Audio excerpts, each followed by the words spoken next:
Welcome. We are a body like Bruce, and here is an old magazine for the many Bruce Lee fans. We found it in the public domain, public access, so there shouldn't be any copyright issues with that. Not too sure how old it is, but it's called Bruce Lee's Game of Death, Kung Fu Monthly exclusive Bruce Lee's Legacy, Collector's Edition.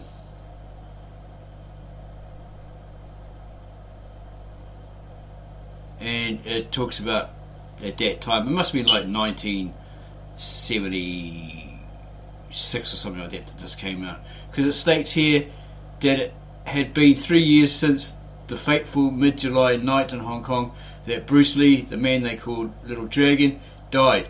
In the days preceding his death, Lee knew that after a decade of struggle he had finally won. In the last few years of his brief life, he had single-handedly transformed the face of the massive Far East film industry, sparked a martial arts craze which was to sweep the globe, and rocketed from bit parts in television serials to the role of highest paid actor in the world.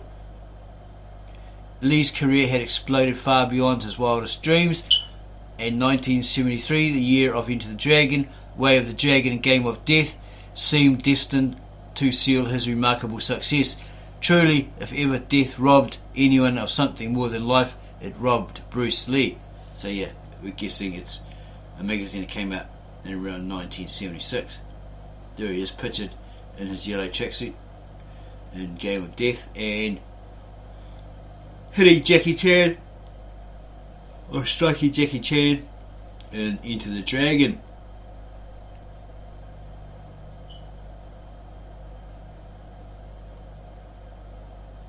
Lee began actual filming for Game of Death long before the ideas in his mind had congealed into anything even resembling a storyline.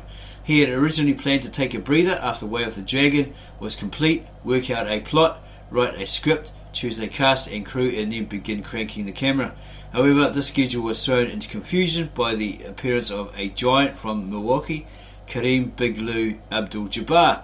Bruce and Lou, ace center player for the Milwaukee Bucks and one of the top basketball players in America, had been friendly for many years. When Bruce heard that Lou was planning a visit to Hong Kong, he wrote to him suggesting that they shoot some footage together for Game of Death. Perhaps his father's theatrical background helped Bruce see the showmanship possibilities in a kung fu bout between himself and a man a full 2 foot taller than him. Lou readily agreed, and shortly after his arrival visited the Golden Harvest Studios and began work. Although Jabbar could never claim to come within a mile of equaling Lee's martial prowess, the scenes which unfolded were apparently highly realistic and entertaining, a masterly mixture of... and where's the rest of it?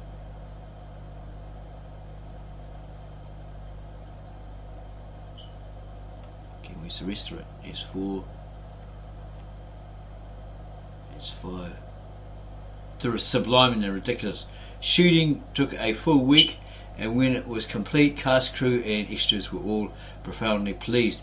Everyone, that is, except Big Lou's manager back in the States. Jabbar, at the peak of his profession, is about as heavily insured as the crown jewels. When his manager heard he had been spending his Hong Kong holiday sparring with Bruce Lee, he had apoplexy. What's that? Like he had some sort of fit. He went mad. Big Lou's departure heralded not only the end of his cameo role, but also the suspension of the whole project. Lee's international fame suddenly caught up with him with a vengeance, as Big Boss, followed by Fist of Fury, stomped across first Europe then America, rewriting box office receipt books and stringing queues of fans 5 miles deep around city blocks. Producers from Hollywood to Hungary began falling over themselves to sign up to Little Dragon. For Lee, it was as if the heavens had suddenly opened, raining contracts down on him like hailstones. For years he had found it impossible to break down the racial prejudices of the West, and Hollywood in particular. Now he was at the centre of a whirlwind. Plots and plans. At present I am working on the script for my next film. I haven't really decided on the title yet, but what I want to show is the necessity to adapt oneself to changing circumstances. The inability to adapt brings destruction. I already have the first scene in my mind. As the film opens, the audience sees a wide expanse of snow, then the camera closes in on a clump of trees while the sounds of a storm go for the screen. There is a huge tree in the centre of the screen and it is all covered with thick snow. Suddenly there is a loud snap and a huge branch of the tree falls to the ground. It cannot yield to the force of the snow, so it breaks. Then the camera moves to a willow tree which is bending with the wind. Because it adapts itself to the environment, the willow survives. It is this sort of symbolism which I think Chinese action films should seek to have. In this way I hope to broaden the scope of action films. And so forth. There is a Game of Death. It must have been a poster or something.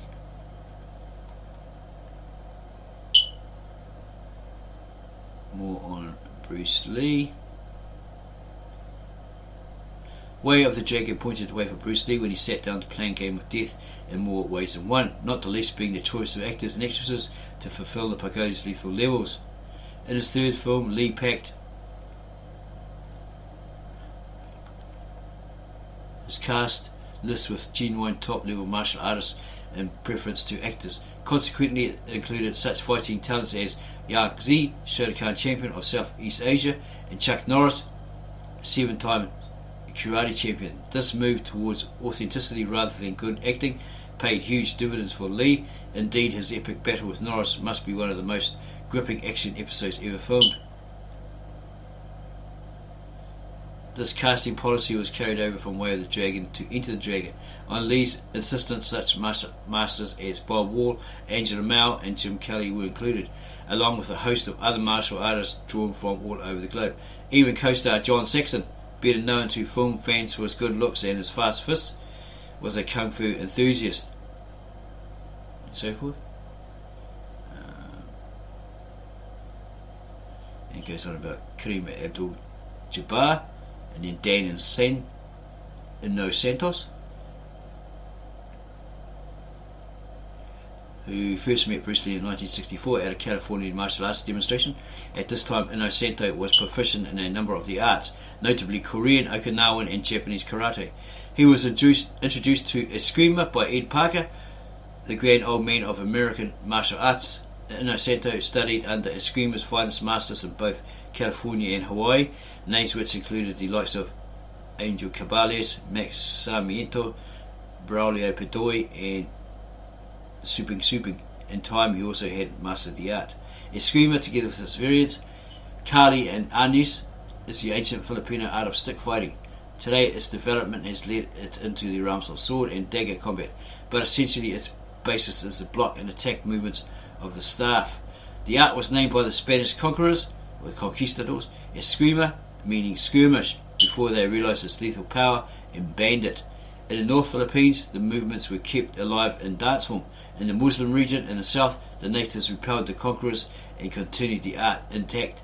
Today it still survives unchanged in the south, where the Muslims, still a rebellious and proud people, are conducting a bitter and bloody civil war against the Central Filipino government. In Game of Death, Danny Innocento wears the costume of a Muslim, Eskrima, notable for its Moro headband, although Eskrima has in recent years been somewhat swamped by the popularity of Kung Fu. Another film besides Game of Death has been made highlighting the art, The Pacific Connection. Maybe that's it. Bruce Lee, The Pacific Connection. One of those Bruce exploitation ones. Maybe, no, not really sure. There's Angela Mao going up against a karate guy. Probably in Hapkido, when Hapkido strikes or something, or Hapkido.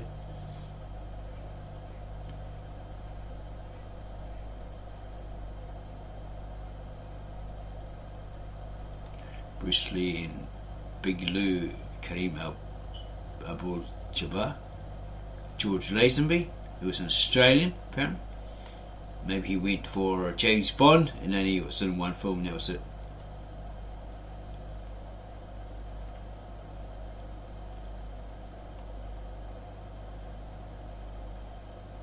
Game of Death was without a shadow of a doubt strictly a one-man show, and that man of course was Bruce Lee himself.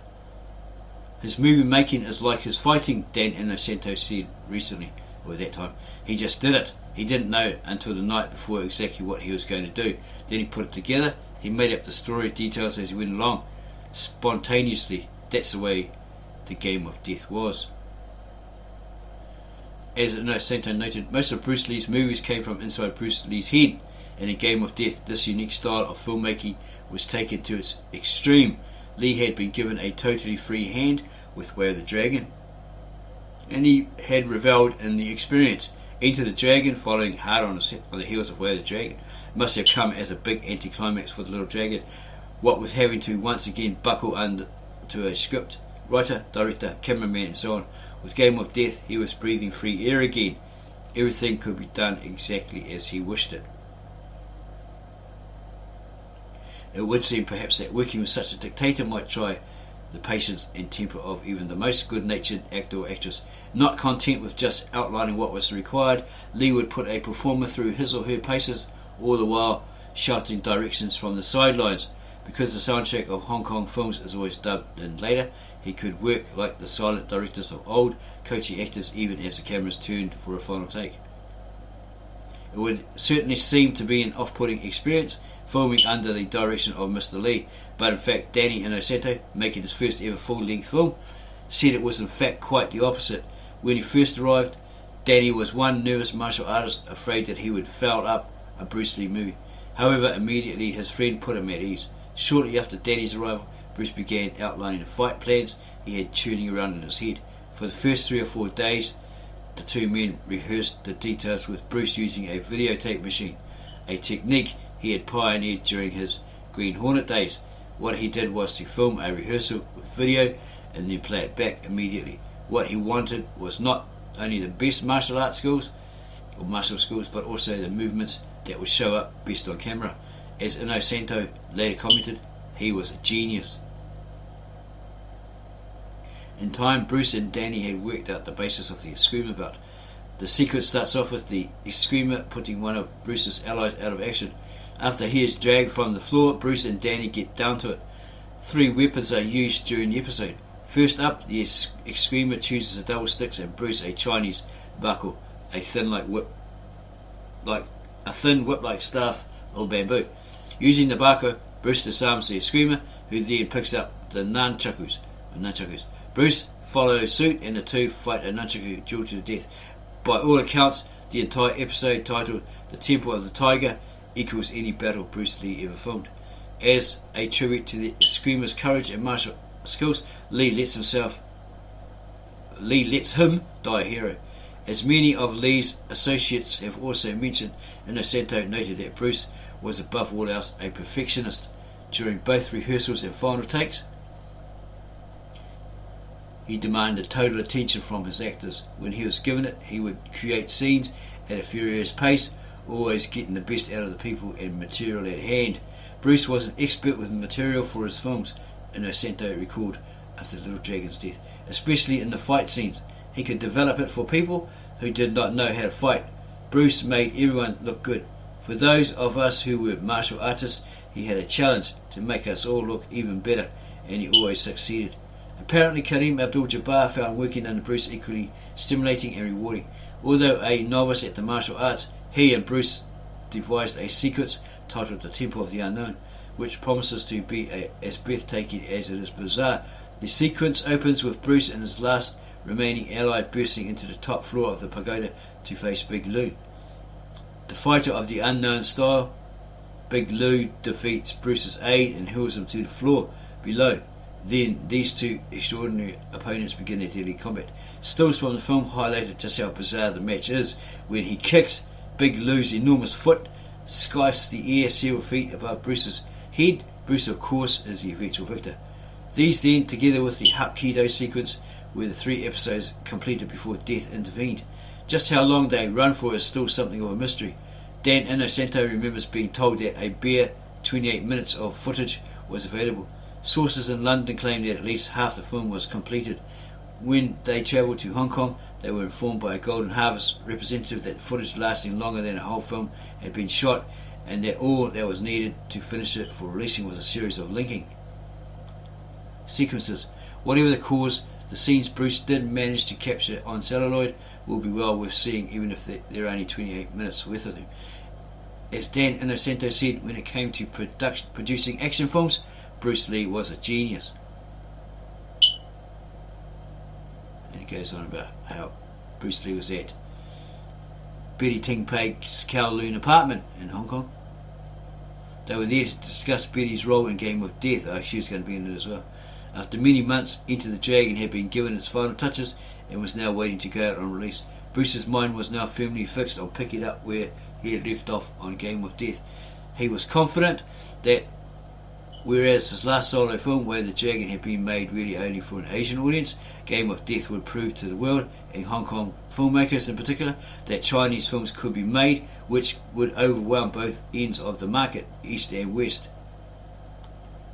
A few days earlier, George Lazenby had arrived in Hong Kong, and after the visit to Betty's apartment, Bruce and Raymond Chow planned to have dinner with the Australian actor to discuss his role in Game of Death. Sometime during the course of the evening, Bruce complained of a headache. Betty told him to lie down and gave him a sleeping pill to help him ease the pain. Before he fell asleep, Bruce told Raymond Chow to go on ahead to the restaurant. He would meet them later. In a few short hours, Bruce Lee was dead. Triggered by the sleeping pill poor Betty had given him, his brain had suffered a seizure, the second in a matter of months, and he had died without regaining consciousness, and so forth. So apparently she was there, but she said she wasn't. And did she was, then she wasn't. Oh gosh, who knows. There's Bruce Lee there in action. Some still scenes from Game of Death where he's fighting Hapkido Master Wong Il Sik or someone like that.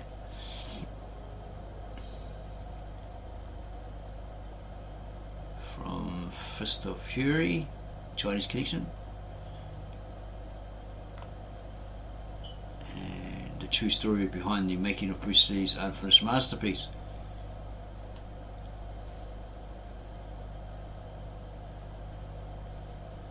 And it says down the bottom here, to Bruce Lee fans, the publication of this Kung Fu Monthly special issue offered the first real glimpse at the missing pieces in the amazing legend of the man they called the Little Dragon. So we hope you enjoyed that. If you did, please subscribe to our channel, give us a like, and tell us how much you liked it in the comments, and then go share it with your family, friends, neighbours, etc. who are ardent